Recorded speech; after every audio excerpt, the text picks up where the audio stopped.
Good morning everyone, या मैं बोलूं गुड मॉर्निंग फ्यूचर सीएस, ठीक है क्या? तो स्टार्ट करते हैं।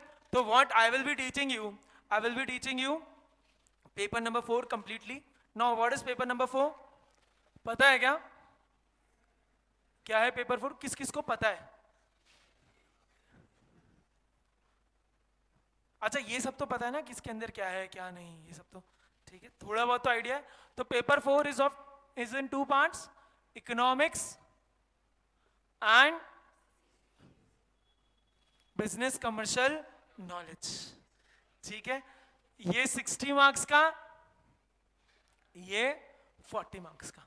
दूसरी बात, ये पूरा का पूरा पेपर एमसीक्यू है, तो जय माता दी चलेगा, ठीक है क्या? लेकिन एक बात, ये 12th के एमसीक्यूज की तरह नहीं है कि कुछ भी कर दो मार्क्स नहीं कटेंगे, यहां पर नेगेटिव मार्किंग भी है, ठीक है। एक तो ये बात।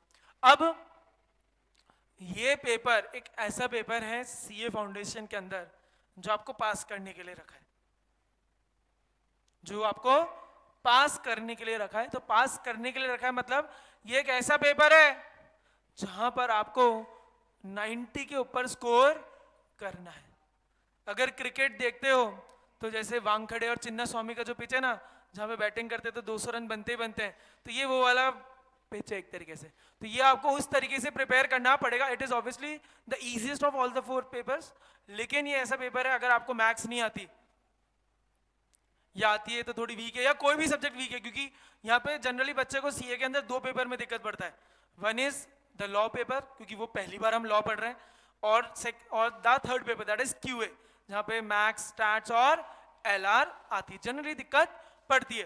तो अब अगर मान लो उधर मेरे कम मार्क्स आने वाले हैं, तो ये तो आपको पता होगा कि इंडिविजुअली तो I have to clear every paper by getting 40 marks, मगर मुझे 200 का एग्रीगेट भी बनाना है, तो उधर ये पेपर 4 बहुत ज्यादा काम का पड़ जाता है। अगली बात, दूसरी बात ये कि ये इसमें जो इकोनॉमिक्स है, इसकी थोड़ी बहुत इकोनॉमिक्स आपने ऑलरेडी पढ़ रखी है 11th के अंदर। अब अगर 11th टाइम पास में करी थी तो ये बहुत दिक्कत देगा, क्योंकि कंसेप्ट बिल्कुल भी नहीं है, लेकिन कोई दिक्कत नहीं, हम इसको ढंग से पढ़ेंगे। मतलब आपकी इकोनॉमिक्स में मैक्रो इकोनॉमिक्स नहीं है, माइक्रो इकोनॉमिक्स है, और उसका थोड़ा एक्सटेंडेड वर्जन है, 11th की बेसिक माइक्रो इकोनॉमिक्स नहीं, थोड़ा उसका एक्सटेंडेड वर्जन है। और बिजनेस कमर्शियल नॉलेज में ऐसा मत समझना it is based on business studies. Business studies के 1-2 चैप्टर थोड़े बहुत वैसे वाले हैं, लेकिन इसके अलावा आपको इसके अंदर बहुत सारी नई नई चीजें देखने वाली हो, ठीक है क्या? इतना समझ आया? चलो स्टार्ट करते हैं। सबसे पहले मैं आज पहले आपके साथ स्टार्ट कर रहा हूं विथ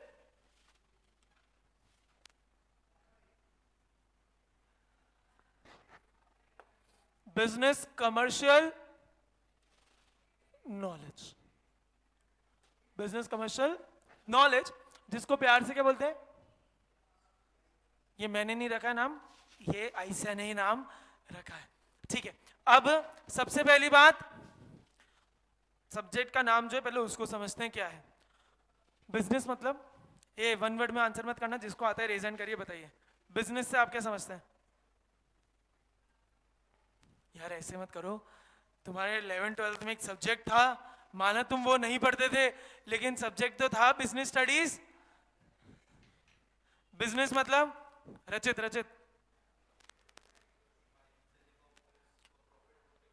ठीक है। अक्षत, परचेज एंड सेलिंग, और Devansh right, Devesh for earning profit, और विधि फॉर प्रॉफिट। केवल बाइंग एंड सेलिंग ही है क्या? सर्विसेज नहीं होता क्या? और सर एक बात बोली, प्रॉफिट, मान लो घर वालों ने मुझे PS5 दिलाया, मेरी तो कॉस्ट कुछ लगी नहीं, मैंने उसको बेच दिया जाके, बेच दिया, 70-80 हजार कमा लिए, सेकेंड हैंड बेचा ना, क्योंकि 70-80 हजार कमा लिए, प्रॉफिट हो गया। ये बिजनेस है क्या? Is this business? Regular basis पे नहीं, मतलब that should be my activity which is done on regular basis, मतलब one time transaction is not business. अगली बात, बिजनेस की अगर मैं डेफिनेशन बोलूंगा, अगर आपको याद कम होगी, लेकिन मैं बताता हूं, it is an economic activity which is done for the basis of earning profit and is done on a regular basis and involves exchange of goods and services for money. मतलब 3-4 बातें हैं, इकोनॉमिक एक्टिविटी है, profit है, regular basis है और exchange है।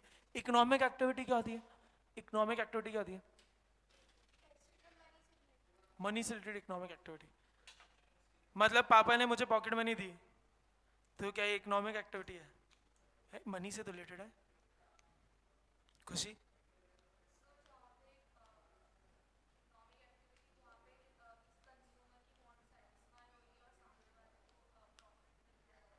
ठीक है। ओ, ये वर्कर वाली डेफिनेशन है, ये इंडियन इकोनॉमी पढ़ी है इसने, ये वो वर्कर वाली डेफिनेशन है। Worker is someone who contributes to GDP of a country. ठीक है ठीक है ठीक है। और खुशबू, इकोनॉमिक एक्टिविटी जीडीपी, वही इकोनॉमिक एक्टिविटी। मतलब बार्टर में अगर किया हो लेकिन किया इकोनॉमिक एक्टिविटी है तो ऐसे समझना। तेरे घर में किसकी बिजनेस था? अरे मैंने पूछा किसका किस तरह का बिजनेस था, बोले पापा का। अरे पापा का बिजनेस है? What type of business? Minerals का। तो मान लो भाई, ऐसा मान लो इसके पापा के साथ मेरी डील हुई कि आप मुझे मिनरल्स प्रोवाइड करो, मैं आपके बच्चे को पढ़ाऊंगा। तो यहाँ पे पैसा तो एक्सचेंज हुआ ही नहीं, फिर इकोनॉमिक एक्टिविटी नहीं है।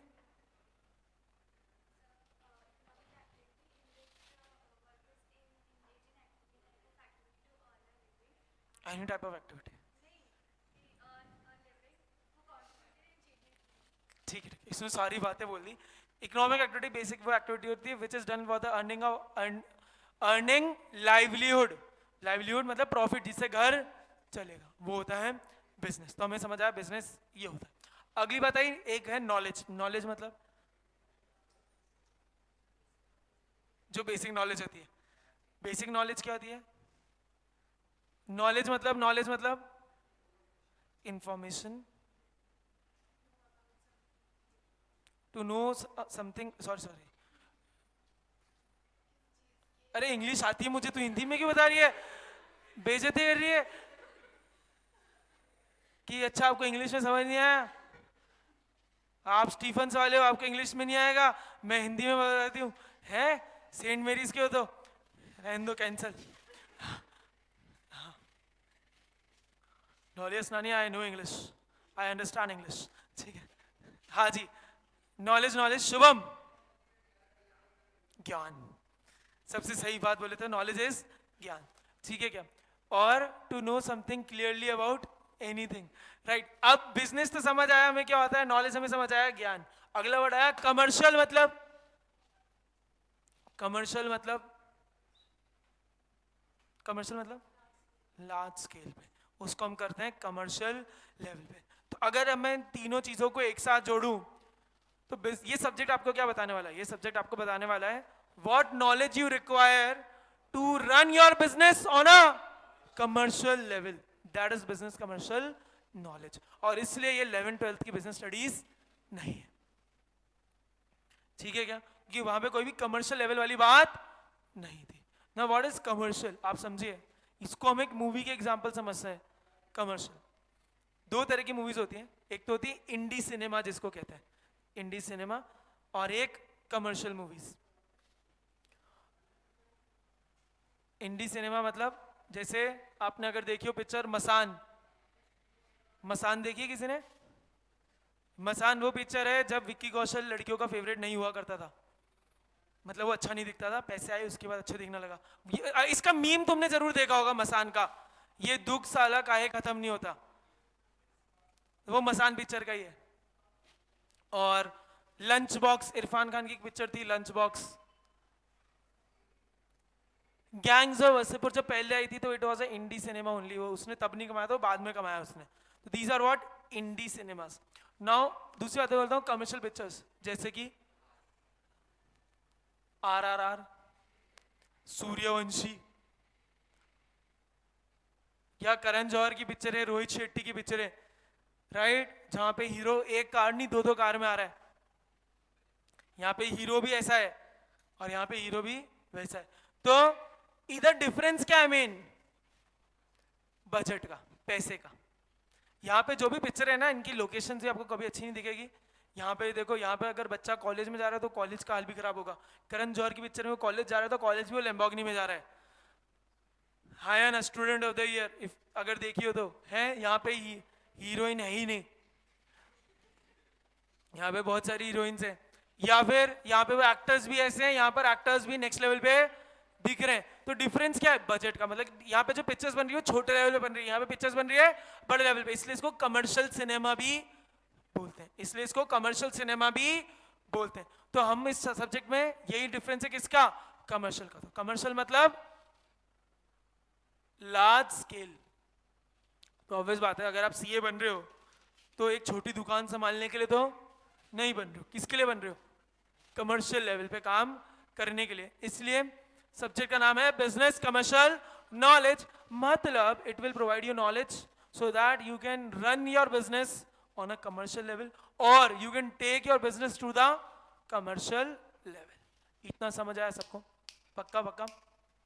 चलिए अब आते हैं, बुक्स तो नहीं होगी आपके पास, किसी के पास ऑर्डर कर दिए, कर दिए, कुछ पता है कि बुक ऑर्डर करनी है, ये मैं जानना चाहता हूँ ना, इसमें कोई बात नहीं क्योंकि अभी तो ना पढ़ा आपने कमर्शियल नॉलेज। पता है क्या किसी को कि बुक ऑर्डर करनी पड़ेगी कुछ, अरे बोलो तो सही, आपके पास बुक है, ठीक है ठीक है। चलिए तो सबसे पहले आते हैं, आप रजिस्टर में लिख लेना है हेडिंग्स, बाद में हम देख लेंगे। तो सबसे पहला आया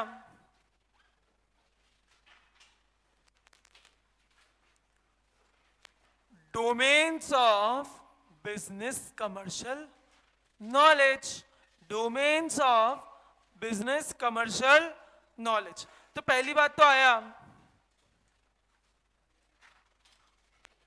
पहली बात तो आया सर ये डोमेन्स का मतलब क्या है, डोमेन का मतलब क्या है।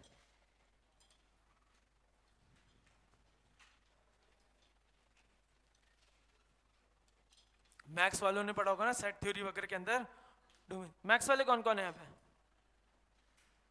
2 3, तुम लोग मैथ्स वाले नहीं हो, तभी खुश हो, ठीक है। हाँ आपके पास मैथ्स थी नहीं, ठीक है। अच्छा कोर वाला और हम अप्लाइड, अप्लाइड, ठीक है। तो डोमेन का मतलब होता है रेंज, या मैं बोलूं स्पेयर, मतलब एरिया।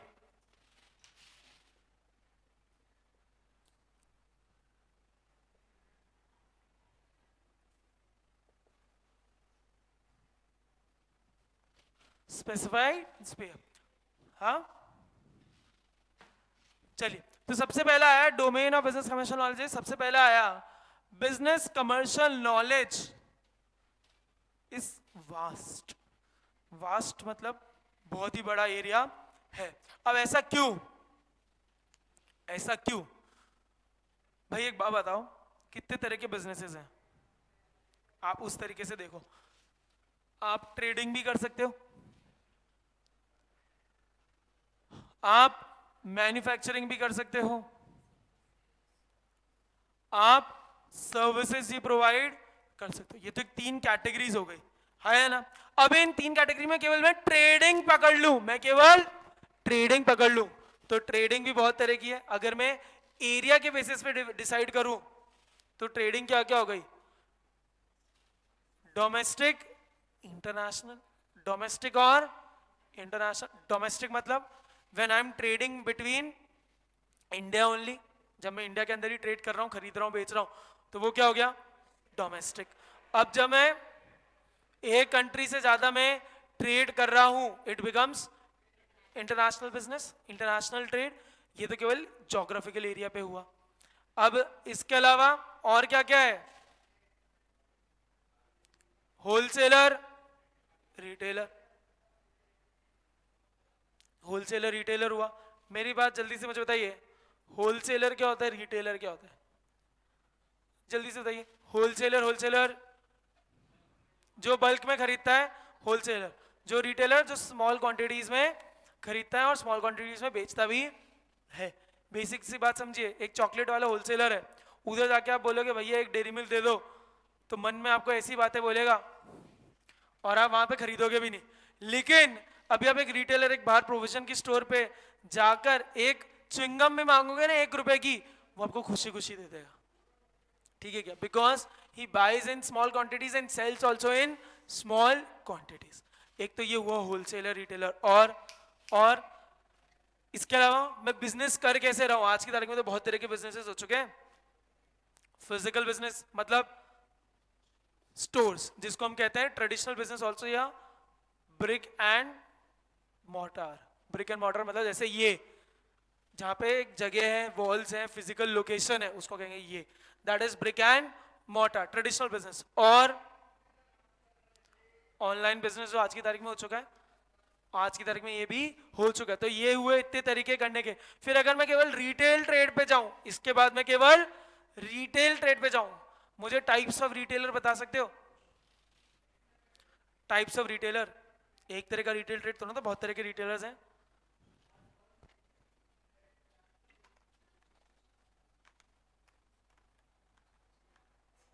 कुछ कुछ याद आ रहा है, कुछ कुछ क्या याद आ रहा है? हाँ, chain store, multiple shops, departmental stores, itinerant retailers, street traders, hawkers and peddlers. 11th business studies में था। मैंने बोला ना, एक दो चैप्टर तो हैं थोड़े पुराने जैसे, लेकिन तो इन शॉर्ट रिटेल ट्रेड भी इतनी तरीके से हो सकता है। इटिनेरेंट रिटेलर्स मतलब which do not have a fix place of location to do a business. उसके अंदर वो हॉकर्स एंड पैडलर्स आता है। हॉकर्स एंड पैडलर्स मतलब, हॉकर्स मतलब ठेले वाले, जो उदय भाई थे वेलकम में, आलू ले लो, कांदा ले लो। पैडलर्स जो सर पे रख के आते हैं, ठीक है क्या? ये स्ट्रीट ट्रेडर्स जो ऐसे कॉबलर्स वगैरह जो एरिया के बिजी स्ट्रीट्स पर अपनी दुकान नीचे लगाते हैं। तो दीज आर इटिनेरेंट रिटेलर्स। इसके अलावा आपने अजमेर में तो नहीं लगता, लेकिन बाहर लगते हैं। फ्राइडे मार्केट आपने सुना हो तो, सोम बाजार और ये सब लगते हैं एक एक दिन के पर्टिकुलर मार्केट। अच्छा, उसके अलावा अवेलेबिलिटी के बेसिस पे भी मार्केट है। अपने अजमेर में तो ये कंसेप्ट नहीं है, बाहर तो बहुत ज्यादा चलता है 24/7 मार्केट। 24/7 मार्केट मतलब मार्केट ऑल टाइम ओपन, दुकान ऑल टाइम ओपन है। अपने यहाँ पे दुकान ऑल टाइम ओपन है ही नहीं। ओपन करते हैं ना, पुलिस वाला आके डंडा मार के जाता है, एक्चुअल बात है, हाँ या ना? तो 24/7 वाले भी ओपन मार्केट है। इसके अलावा आप गुजरात में जाओगे तो गुजरात में तो मार्केट है जिसका नाम है रात्रि बाजार, जो केवल खुलते ही रात में, मतलब आप उधर 9 बजे सुबह चल जाओ, दिन में चल जाओ, नहीं खुलेंगे, बंद मिलेंगे, चालू ही रात के 10, 11, 12 बजे के बाद होते हैं, और रात भर चालू रहते हैं, नाइट मार्केट जिसको कहते हैं। तो ये क्या हुआ? तो एक बात समझो, मैंने आपको इतनी सारी फील्ड्स बताई, जिसमें भी मैंने ट्रेडिंग में बाइफरकेट किया, डोमेस्टिक इंटरनेशनल के बेसिस पे किया, मैन्युफैक्चरिंग सर्विसेज के बेसिस पे किया, फिर होलसेल रिटेल, फिर रिटेलर में इतने सारे डिस्कस करे। अरे ये तो केवल बिजनेस करने के डिस्कस करो, वो भी केवल सबकी भी एक कैटेगरी को। तो इससे समझ आ गया बिजनेस कर कितनी तरीके से कर सकते हैं। तो उसको कमर्शियल लेवल पे पहुंचाने की हर जगह की नॉलेज अलग है, राइट? होलसेलर को कमर्शियल में पहुंचाने की नॉलेज अलग है, इधर अलग है, हर जगह अलग है। तो जब बिजनेस करने के इतने सारे तरीके हैं, तो ऑब्वियसली उसकी नॉलेज भी जो होगी, कमर्शियल नॉलेज, वो भी क्या होगी? वास्ट। समझा क्या? समझा ये बात? तो पहली कैरेक्टरिस्टिक लिख लेना, business commercial knowledge is vast. लिख लिया था क्या?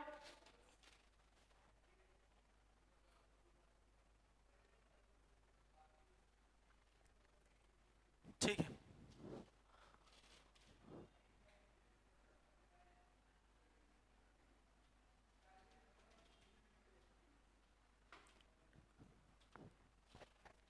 BCK is eclectic. क्या है? क्या है? क्या है? डॉली से पूछते हैं। हाँ डॉली, इक्लेक्टिक, ठीक है। हाँ, इक्लेक्टिक का मतलब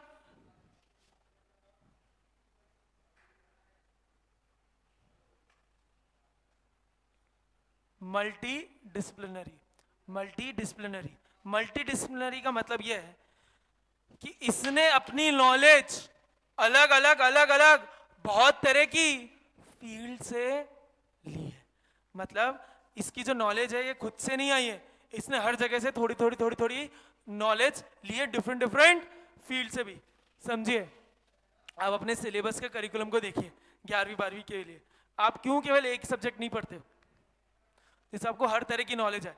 तो बिजनेस टेक्स इस नॉलेज फ्रॉम इकोनॉमिक्स ऑल्सो, है ना, अकाउंट्स ऑल्सो और maths also, stats also, psychology also. अब अगली बात आई दिमाग में, सर ये ऊपर वाली तो चीज समझ आ रही है, ये साइकोलॉजी से कैसे अपनी नॉलेज ले रहा है, साइकोलॉजी से अपनी नॉलेज कैसे ले रहा है, रीजन करिए। साइकोलॉजी हुआ, सोशियोलॉजी हुआ, इन सब से अपनी नॉलेज कैसे ले रहा है, रीजन करिए, बताइए। साइकोलॉजी से कैसे ले रहा है, चलो पहले ये देख लेते हैं। साइकोलॉजी ये तो पता है क्या होती है साइकोलॉजी, साइकोलॉजी सोच के मैं सोचा साइको के बारे में सोच रहे हैं, ऐसा नहीं है ये। साइकोलॉजी मतलब इंसान के दिमाग के बारे में समझ रहे हैं, ऐसा क्यों ऐसा क्यों ऐसा क्यों, करेक्ट। कंज्यूमर्स का दिमाग बढ़ गई। आज आपकी दुकान होगी और जिसमें फिक्स रेट नहीं है, जिसमें फिक्स रेट नहीं है मान लीजिए, तो उस दुकान पे कंज्यूमर की शक्ल देख के ही उसका तिलक काटा जाता है। शक्ल देख के तिलक काटा जाता है मतलब वो 1 से 100 रुपए चार्ज कर रहे हैं और उसको लग रहा है कि यार ये बेवकूफ है, तो उसका 200 रुपए चार्ज कर लेते हैं, है ना। सिंधी कौन कौन है यहाँ पर, सिंधियों की दुकान वैसे बोलनी नहीं चाहिए बात, लेकिन इनको खुद को ही पता है। सिंधियों की दुकान में जाते हैं तो अगर आपको सिंधी नहीं आती, सामने को पता है सिंधी नहीं आती, तो आपस में ही वो जो दुकान के 3-4 लोग होते हैं वो सिंधी में ऐसी बात कर लेते हैं और रेट एकदम से 100 से 200 पहुंच जाती है और आपको समझ ही नहीं आता क्या बात हुई है। अरे हाया ना, हाया ना, तो दैट इज वो कैसे हुआ, क्योंकि घर वालों को साइकोलॉजी आती कि इसको क्या कर सकते, किसको क्या कर सकते, है ना। आज ऐसे समझिए, आज as a teacher I also need to have some knowledge about psychology. How, क्योंकि अगर मैं मजाक बना रहा हूँ किसी बात का, कोई भी टॉपिक किस भी तरह से समझा रहा हूँ, मजाक छोड़ो चलो, किसी भी चीज को समझा रहा हूँ तो मैं स्टूडेंट्स को देख के ही समझाऊंगा, है ना।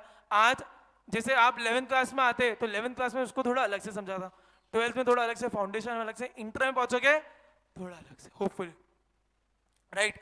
तो इसलिए क्या बोला, सोशल साइकोलॉजी आना जरूरी है। आज बिजनेस में जब वो मार्केटिंग करते हैं तो कंज्यूमर की साइकोलॉजी देख के तो करते हैं। ड्रीम 11 क्या करता है, ड्रीम 11 तो करता है यही है, हम ये कर लेंगे, आप जाके ड्रीम 11 पे टीम बनाइए, अरे हाँ है ना।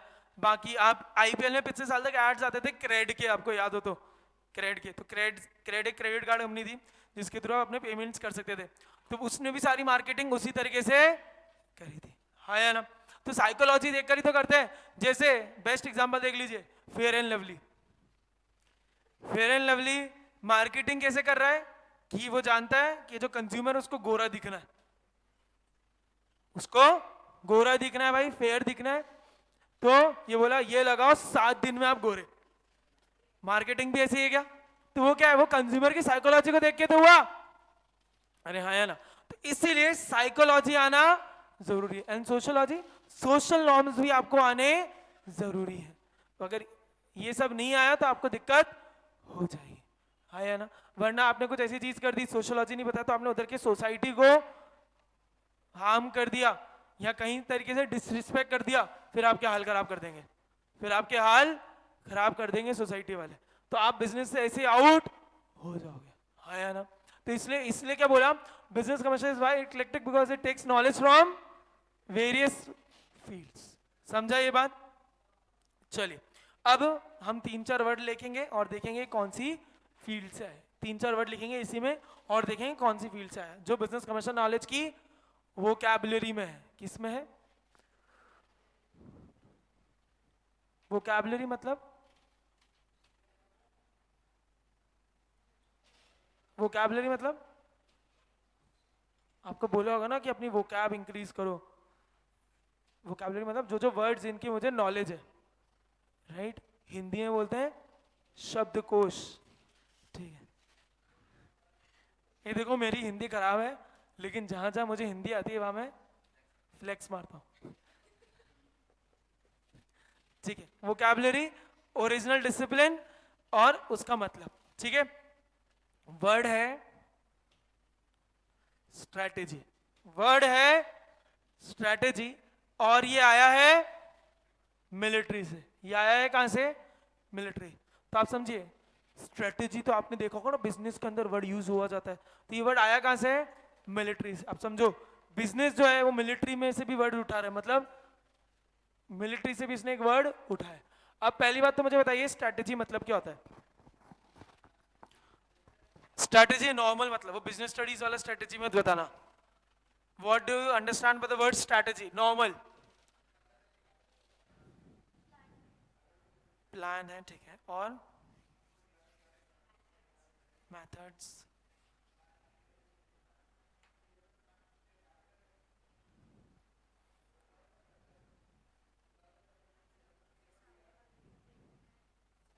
करेक्ट। स्ट्रेटेजी क्या होती है? अपोनेंट को देखकर प्लान बनाना, अपोनेंट को देखकर प्लान बनाना, दैट इज स्ट्रेटेजी। अब why it is come from military? Military में क्या करते हैं? अपोनेंट को देख के ही तो स्ट्रेटेजी बनाते हैं। चलो तुम मिलिट्री से रिलेट शायद वो कर सकते हो अगर तुमने पबजी वगैरह खेला हो तो, पबजी या कॉल ऑफ ड्यूटी खेला हो, सीओडी वगैरह खेला है, खेला होगा ना पबजी या सीओडी, कोई भी मिशन वाले गेम जहाँ पे टीम है, तो हम अपोनेंट को देख के ही तो उनको मारने का करते हैं। वो जो है तू पीछे से जा, उधर से आ, ऐसे तो चलता है, आप सुनोगे कभी तो ये क्या हो रहा है? स्ट्रैटेजी। आप कोई स्पोर्ट खेलता है कोई यहाँ पर? क्रिकेट खेलते हो? क्रिकेट देखते हो? देखते हो तो याद करो, ऐसा एग्जांपल ले लो, आज के तारीख में विराट कोहली आता है ना, तो अपोजिशन सीधे स्पिनर लगा देता है, अपोजिशन सीधा लेग स्पिनर लगा देगा। रोहित शर्मा पे जानबूझकर बाउंसरे मारते हैं, जबकि उसका स्ट्रेंथ वही है, लेकिन वो आउट भी बाउंसर पे होता है। क्यों? क्योंकि मुझे वहां बाउंसर उसको मिलती है, उसका बल्ला घूमता ही घूमता है।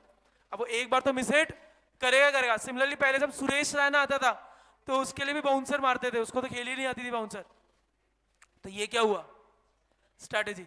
जानना कि उसके क्या डिफेंसेस हैं, उसकी क्या वीकनेस है, उसके बेसिस पे अपने प्लान्स बनाना। चक दे इंडिया देखिए, चक दे इंडिया, चक दे इंडिया। तो चक दे इंडिया में Korea man to man marking करता है, तो उसको देख के शाहरुख खान स्ट्रेटेजी बनाता है। या फाइनल में उनको याद करो, वो ऑस्ट्रेलिया वालों को पता होता है कि ये जो प्रीति और वो कौन कौन होती है, चौटाला नहीं, जो भी होती है, तो वो दोनों एक दूसरे को पास नहीं करेंगे। तो ये क्या हुआ? उनको पता था ये अपोनेंट में ये वीकनेसेस है, तो इसलिए क्या बोला, इसलिए strategy is word come has come from military. इसलिए स्ट्रैटेजी वर्ड कहां से आया है? मिलिट्री से। समझा? बिजनेस भी क्या करते हैं? They are at war only, they are at war only from each other businesses. तो अपनी मार्केटिंग भी और अपने प्लान्स भी अपने अपोजिशन की जगह यहाँ पे वर्ड यूज कर लो कॉम्पिटिटर, उसको देख के करते। Best example burger king, McD, वो एक दूसरे अपने इंडिया में नहीं करते, बाहर तो उधर उनकी नेक्स्ट लेवल की राइवलरी है। बर्गर किंग सीधा ऐड करता है। आपने मैकडी में देखा होगा ना, क्लाउन बैठता है आगे हमेशा।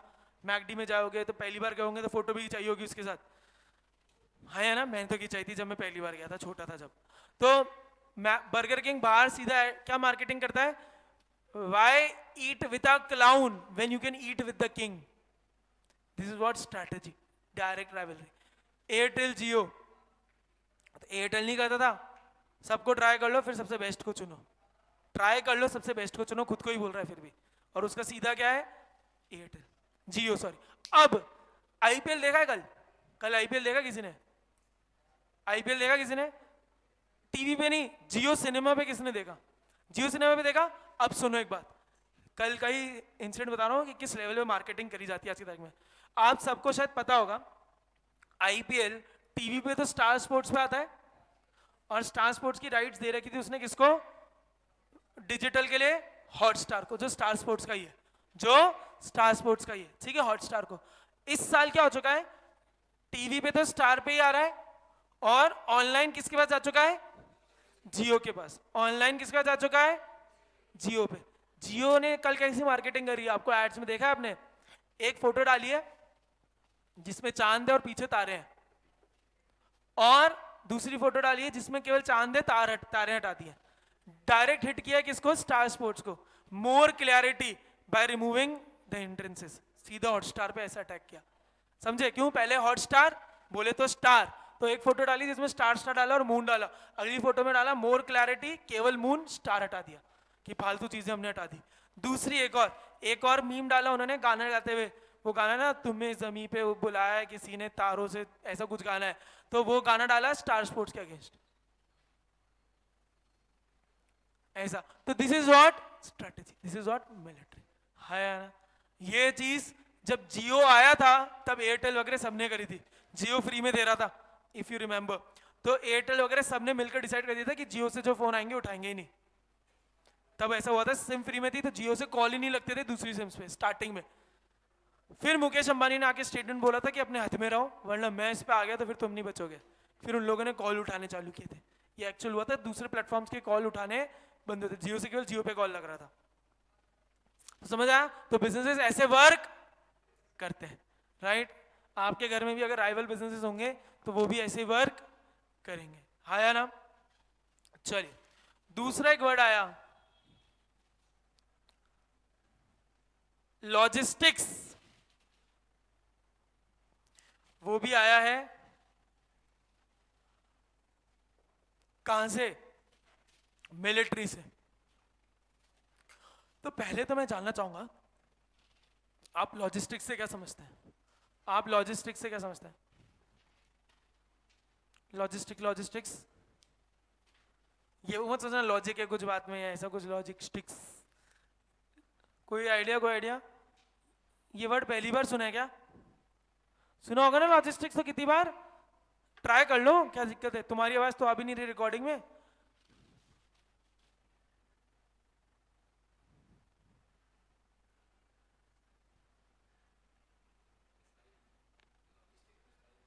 मिसाइल्स। लॉजिस्टिक्स का मतलब होता है मूवमेंट, ट्रांसपोर्टेशन। आपने कितने बिजनेस में सुना होगा, मूवीज वगैरह में भी लॉजिस्टिक्स मैं देख रहा हूँ।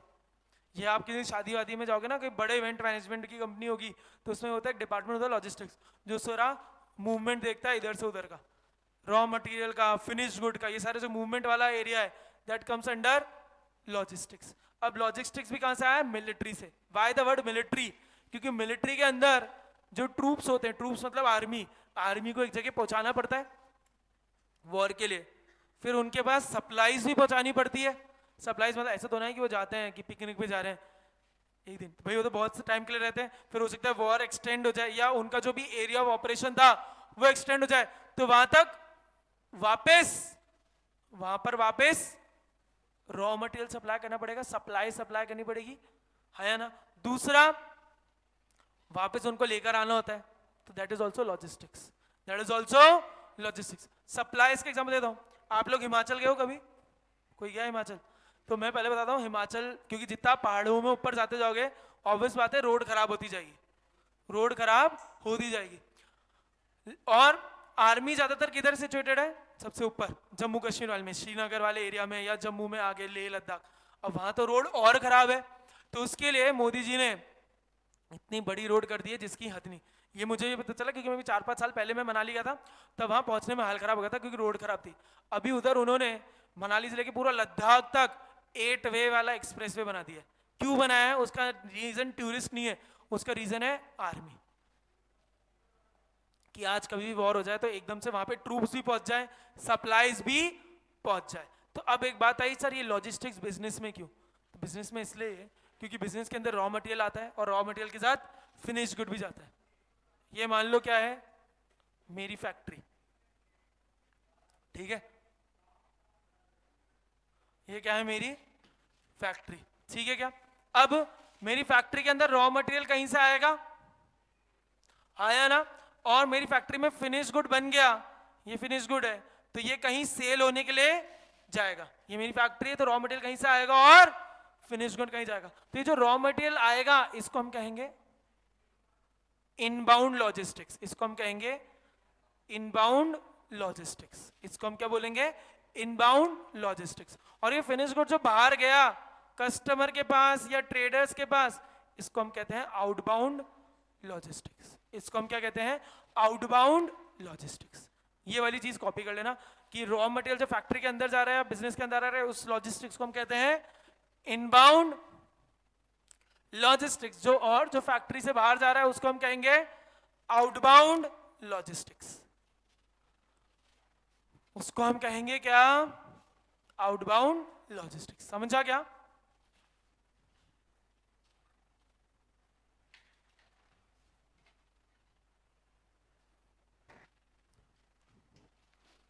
चलो आगे, समझा इतना? अब अगला एक वर्ड लेते हैं, बुल्स। ये कहां से आया है? बायोलॉजी, या फिर इसको बोलते हैं एनिमल साइकोलॉजी, या इसको बोलते हैं एनिमल साइकोलॉजी। अब बुल्स तो आपको पता है क्या होती है? क्या होती है? सांड। हाँ हाँ, एक्चुअल तो यही है, ठीक है। अब ये बिजनेस में यूज होता है क्या कहीं?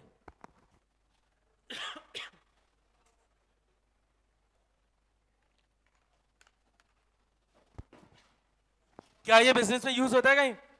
आप सबने एक सीरीज देखी होगी, द बिग बुल, या मैं बोलूं द स्कैम 1992, जिसमें बिग बुल था कौन? हर्षद मेहता। अब वो एक बात समझिए, अगर हिंदी करें तो बड़ा सांड हर्षद मेहता। क्यों उसके आगे बुल लगा दिया? क्यों उसके आगे बुल लगा दिया, पता है क्या किसी को? करेक्ट। अब समझिए ये वर्ड यूज क्यों हुआ, bull, in stock market. Bulls को अगर आपने कभी लड़ाई करते हुए देखा है? अक्षत ने वैसे बोला, बुल्स क्या करती हैं, अगर आपने मूवीज, चलो मूवी से एग्जांपल ले लेते हैं, जिंदगी ना मिलेगी दोबारा देखिए, उसमें लास्ट में भाग रहे होते हैं, पीछे सांड भाग रहे होते हैं कि कोई अड़ाएगा तो उड़ते हुए जाएगा। या आपने बाहुबली 1 देखी हो, तो उसमें भल्लाल देव सांड से लड़ रहा होता है। या नाइट एंड डे पिक्चर देखी हो, नाइट एंड डे मूवी पता है? बिग बैंग बिग बैंग नहीं सॉरी, बैंग बैंग जिसकी कॉपी है, बैंग बैंग तो पता होगा, ऋतिक रोशन कटरीना कैफ वाली, वो जिसकी कॉपी है। या फिर आपने वो देखा हो, एक डांस फॉर्म है पासा दोबले, स्पेनिश डांस फॉर्म है, जिसमें वो सामने से बुल आता है और वो रेड कलर का कपड़ा होता है, वो वाला एक डांस फॉर्म भी है और एक वो चीज भी होती है। तो वहां आप देखोगे बुल जो होता है वो अपने अपोनेंट को क्या करता है, अपने हॉर्न से ऊपर उछालता है, राइट, अपने अपोनेंट को ऊपर उछालता है। तो similarly the bulls in the domestic market, sorry in the stock market, are optimistic players, are optimistic players. Optimistic players मतलब ये वो ऐसे लोग हैं जो मार्केट को ऊपर लेके चलेंगे। आज न्यूज़पेपर पढ़ता है आप में से कोई? छोड़ो, कुछ नहीं पूछूंगा, ऐसी बात है। न्यूज़पेपर पढ़ते हैं ना, तो आज ही आया है कि मार्केट के अंदर लग रहा है एक बुल वाली छलांग आने वाली है। अगर आपने 12th बिजनेस स्टडीज पढ़ी थी थोड़ी सी, तो उसमें हम पढ़ते थे stock market conditions, bullish bearish, right. तो ये वही है बुल, इसलिए बुल यूज किया गया बायोलॉजी में। सिमिलरली एक और है, कौन सा?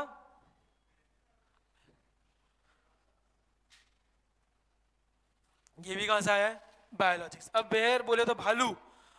अब भालू को लड़ाई करते हुए कभी देखा है?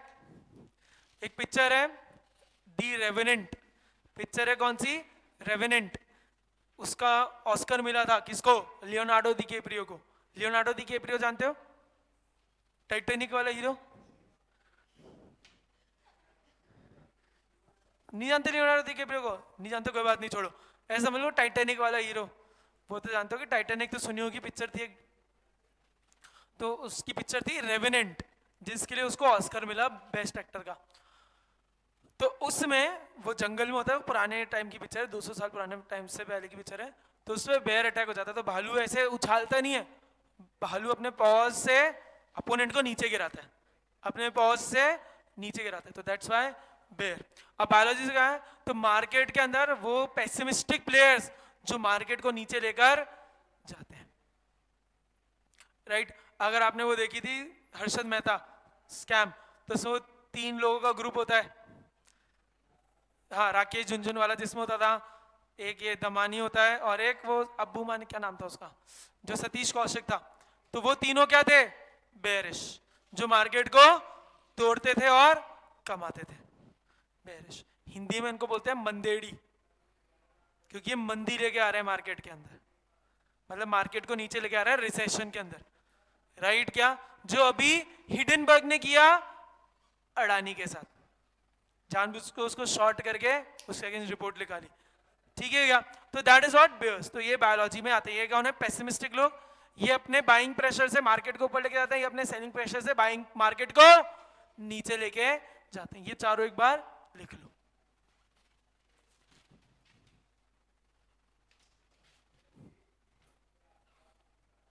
ये समझ आया सबको? चलो एक तीसरी और लास्ट चीज आज की, थर्ड कैरेक्टरिस्टिक जिसको हम कहेंगे BCK is ever evolving and expanding. BCK is ever evolving and expanding. BCK is ever evolving and expanding. मतलब एवर इवॉल्विंग एंड एक्सपेंडिंग मतलब चेंज. कहने का मतलब आप खुद देखिए आज की तारीख में बिजनेस करने की चीजें चेंज ही होती जा रही है. आज से 10-20 साल पहले देखेंगे तो कोई ऑनलाइन ट्रांजैक्शन नहीं करता था, राइट? कंप्यूटर का कुछ यूज था ही नहीं. फिर 10 साल पहले कंप्यूटर का यूज होने लग गया, लेकिन ऑनलाइन ट्रांजैक्शन थोड़े कम हुए. फिर 5-8 साल पहले लोगों ने NEFT RTGS बहुत यूज करना स्टार्ट कर दिया. फिर आज की तारीख में UPI के थ्रू पेमेंट्स करने सभी लग गए हैं. तो ये क्या हो रहा है? ये तो केवल एक मैं बिजनेस का पेमेंट का मोड बता रहा हूं जो चेंज हो चुका है. इसके अलावा क्या बिजनेस करने के तरीके चेंज हो चुके हैं? यस, हो चुके हैं. ऑनलाइन मैं एक बेसिक बताता हूं. Before Covid if I had a dealer from America और समथिंग लाइक दैट, तो मुझे उससे उधर जाके मिलना पड़ता था. जनरली ये होता था, या बहुत रेयर केसेस में स्काइप यूज होता था पहले. स्काइप आज की तारीख में इंटरनेशनल मीटिंग्स पूरी ही ऑनलाइन हो चुकी है. तो बिजनेस करने के तरीके बदलते जा रहे हैं, नए नए तरह के बिजनेसेस आ रहे हैं. पहले केवल B2B या B2C होता था, आज की तारीख में C2C भी है, consumer to consumer, right? OLX वगैरह सब देख लीजिए. तो C2C ये सारी चीजें आ चुकी है. 24/7 आ चुका है. पेमेंट्स का mode in the crypto currency भी आ चुका है कि आप क्रिप्टो करेंसीज के अंदर भी हमें पेमेंट कर सकते हैं. तो इन शॉर्ट जब बिजनेस करने के तरीके रोज बदल रहे हैं तो उसके लिए जो कमर्शियल नॉलेज है वो भी तो रोज बदलेगी. तो जो BCK का लेक्सिकॉन है, मतलब लेक्सिकॉन मतलब जो वोकैबुलरी है, that is also changing every day. एक बेस्ट एग्जांपल देता हूं आज की तारीख का. AI मतलब आर्टिफिशियल इंटेलिजेंस. वो चीज ऐसी होती आ रही है. Best example chat GPT. पता है चैट GPT यूज किया किसी ने? आपने किया. और पता है चैट GPT क्या है? लेकिन सुना है या सुना है? सुना. देखो कोई बात नहीं. चैट GPT ऐसी जोरदार चीज है जिसकी हद ही नहीं. लोग बाग सीरीज आती है ना चैट GPT क्या? It is an AI platform just like Google, लेकिन गूगल से बेटर है. गूगल तो क्या करता है, आप कोई चीज लिखते हो तो वो 10 लिंक्स दे देता है जो गूगल ढूंढ के देता है. चैट GPT पे क्या होगा, आप अपनी प्रॉब्लम देखो वो सोल्यूशन खुद दे देगा, लिंक्स नहीं देगा. गूगल पे तो ये होता है ना, जैसे बेस्ट रेस्टोरेंट ऐसे, तो वो उसकी 10 चीजें खुल जाएंगी. चैट GPT बता देगा ये बेस्ट है. उधर आप अपनी प्रॉब्लम लिखो, वो आपका सोल्यूशन दे देगा. चैट GPT पे सीरीज वगैरह देखते हो? अभी कौन सी एक सीरीज थी अच्छी जिसके 2 एपिसोड की जो स्क्रिप्ट थी वो चैट GPT ने लिख के दी है. चैट GPT ने लिख के दी है. लोगों को लेटर्स और वो सब भेजने होते हैं, वो तुम्हारे वाले लेटर्स नहीं, ऑफिस वाले बिजनेस वाले लेटर्स, ठीक है क्या? वो वाले लेटर्स वगैरह भेजने होते हैं, हाँ या ना, प्रॉपर ऑफिशियल मेल्स वगैरह डालने होते हैं, तो वो भी चैट GPT के थ्रू करा रहे हैं. आप ऑफिस बात है, मान लो मुझे ईमेल भेजना नहीं, मान लो मुझे नहीं, कोई एक इंसान है जिसको मान लो ईमेल भेजना है कहीं बहुत तगड़ा, उसको इंग्लिश अच्छी नहीं आ रही या उसकी लैंग्वेज फ्रेम नहीं हो रही, तो वो क्या करेगा? चैट GPT पे जा रहा है, बता रहा है ये दिक्कत है, चैट GPT पूरा ईमेल उसको बना के भेज रहा है, वहां से फॉरवर्ड कर रहा है आगे. ऐसा तो इस तरीके से चीजें हो रही है. तो ये करने के बिजनेस करने के तरीके भी चेंज हो रहे हैं. तो जब बिजनेस करने के तरीके बार बार चेंज हो रहे हैं तो ऑब्वियसली उसकी जो कमर्शियल नॉलेज है that will also keep on changing and expanding, right? अरे हाँ या ना. और इसी चक्कर में बहुत सारी कंट्रीज के बहुत सारे लोग हैं जो तो AI पे बैन करना चाह रहे हैं, जो AI को बैन करना चाह रहे हैं. क्यों करना चाह रहे हैं मुझे बताओ? अनएम्प्लॉयमेंट बढ़ेगा. ये समझो, मान लो मैंने 5 लोग रख रखे थे राइटिंग के लिए और इन सब के लिए, तो मैं हटा दूंगा ना चैट GPT, मेरा पैसा बचेगा. तो बहुत सारी चीजें जो AI विल रिप्लेस. जैसे automation is good but obviously it will always lead to unemployment. अरे हाँ या ना. चलो समझ आया? जल्दी से रिवाइज करते हैं आज क्या क्या किया. आज हमने रिवाइज किया, आज हमने स्टार्ट किया नया chapter business commercial knowledge. Business commercial knowledge subject आपको क्या बताने वाला है? Sir it will tell you the business, it will tell you the knowledge which is required to do the business on a commercial level. ठीक है, ये हुआ. फिर हम आए domains of business commercial knowledge. Domains मतलब एरिया और specified knowledge. उसकी हमने 3 कैरेक्टरिस्टिक्स देखी. सबसे पहले business commercial knowledge is vast, eclectic and ever evolving and expanding. Vast कैसे? क्योंकि सर जब बिजनेस करने के इतने सारे तरीके हैं तो उसको कमर्शियल लेवल पे पहुंचाने के भी खूब सारे तरीके होने वाले, तो इसलिए नॉलेज बहुत ज्यादा वास्ट है। सेकंड बोला it is eclectic. Why is it eclectic? Eclectic मतलब मल्टी डिसिप्लिनरी, मतलब सर ये जो बिजनेस कमर्शियल की नॉलेज है ये वेरियस फील्ड से आके बनी है, राइट? और एज एन बोलता है ना, आपने सुना भी होगा कितनी बार, ए जितना तू पढ़ाई में सीख रहा है उससे ज्यादा तू बिजनेस पे आके सीख जाएगा। सुना होगा ना कितनी बार ये बातें बोलते हैं कि ये तो काम है कि, लेकिन एक्चुअल नॉलेज में क्यों? क्योंकि वहां पे जब आप दुकान पे बैठोगे या फैक्ट्री संभालोगे या कुछ भी काम करोगे तो आप रोज 50 लोगों से मिलोगे और आपकी नॉलेज ऑटोमेटिकली आपको हर तरह की फील्ड की बढ़ेगी। तीसरी बात बोली, और इसमें हमने 4 चीज देखी, ये इंपॉर्टेंट है। स्ट्रेटेजी कहां से आया है? मिलिट्री। क्यों मिलिट्री से आया? क्योंकि मिलिट्री में हम अपोनेंट को देख के स्ट्रेटेजी बनाते हैं। लॉजिस्टिक्स कहां से आया? Military, movement of troops. अच्छा यहाँ पे बिजनेस का क्या? क्योंकि बिजनेस में भी कॉम्पिटिटर को देख के स्ट्रेटेजी बनाई जाती है। लॉजिस्टिक्स मूवमेंट, 2 तरह के लॉजिस्टिक, इनबाउंड आउटबाउंड। इनबाउंड मतलब इनपुट से अब आ रहे हैं, आउटबाउंड फिनिश गुड्स या आउटपुट जब जा रहे हैं। बुल्स कहां से आया?